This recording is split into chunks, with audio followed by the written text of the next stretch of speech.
Anton Jackson Lee, mundialmente conocido con el sobrenombre artístico de Spike Lee, es considerado por muchos un ícono cinematográfico y cronista preeminente de la gente negra en Estados Unidos.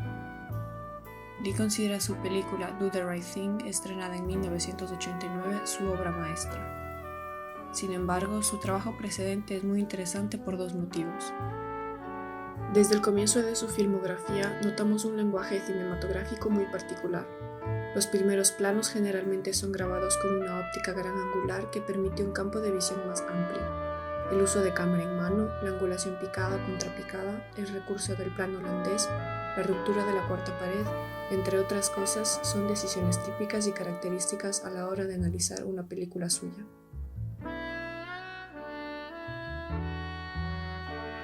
En cambio, la narrativa toca frecuentemente temas de índole política y social, y es por eso que la crítica lo denomina controversial.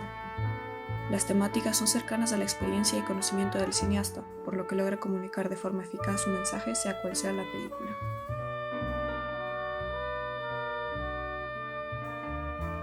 Para empezar, la forma de presentar a sus personajes es particular.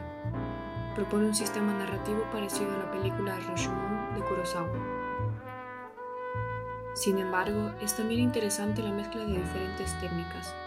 En She's Gotta Have It, los personajes son introducidos con una pantalla en negro y sus nombres escritos como si fuera una entrevista. A continuación, planos muy generales o muy cerrados de una imagen simbólica que revela la identidad del personaje, empezando por la protagonista Nola Darling.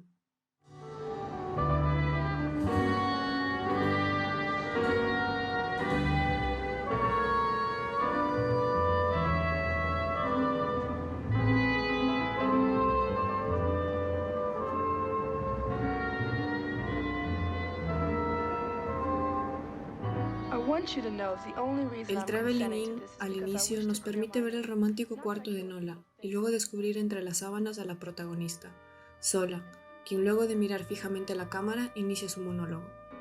Esta introducción nos demuestra que Nola es una mujer independiente y que su sexualidad es fundamental para ella. Como mencioné anteriormente, es un modo narrativo similar a la película de Rashomon.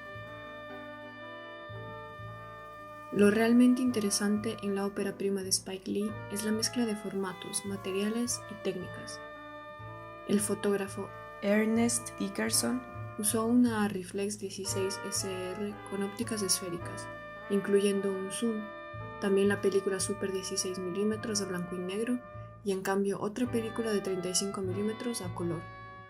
Las fotos fijas de archivo, la cámara en mano y los planos fijos con sutiles movimientos de cámara son implementados de forma atrevida y poco convencional, tan característico del cine de Spike Lee.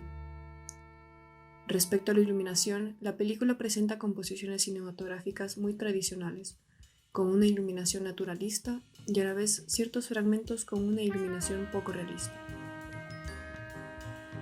La angulación de la cámara es llamativa y poco convencional, generalmente cuando se presenta una situación de tensión o para enaltecer la presencia de un personaje en particular o dependiendo de la secuencia para denotar incomodidad, asfixia o prepotencia. Este uso creativo de los ángulos de cámara son usados por Spike Lee como una expresión del momento y añade energía a la escena.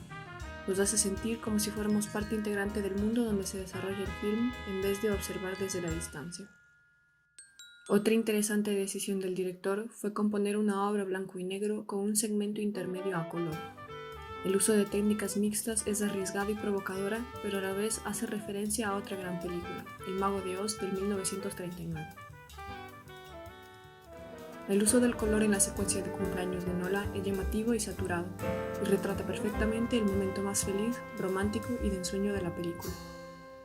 Esta película, o Joint como Spike Lee lo llamaba, fue ganadora de múltiples premios y la primera de sus producciones que generó tanta controversia por su narrativa como también por su estética. Filmada con un presupuesto de $175,000, She's Gotta Have It fue todo un éxito y terminó recaudando más de 7 millones.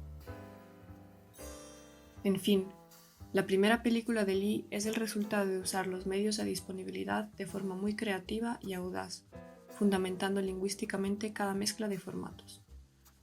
Basados en una historia narrativa única, controversial, con personajes interesantes y tridimensionales. No cabe duda que desde un comienzo Spike Lee tenía bien claro cuál era su estética representativa, y al pasar de los años solo ha ido puliendo y mejorando cada detalle en sus nuevas obras. Todas estas elecciones con el fin de crear una pieza controversial hacen del director un gran artista y de She's Gotta Have It una obra maestra.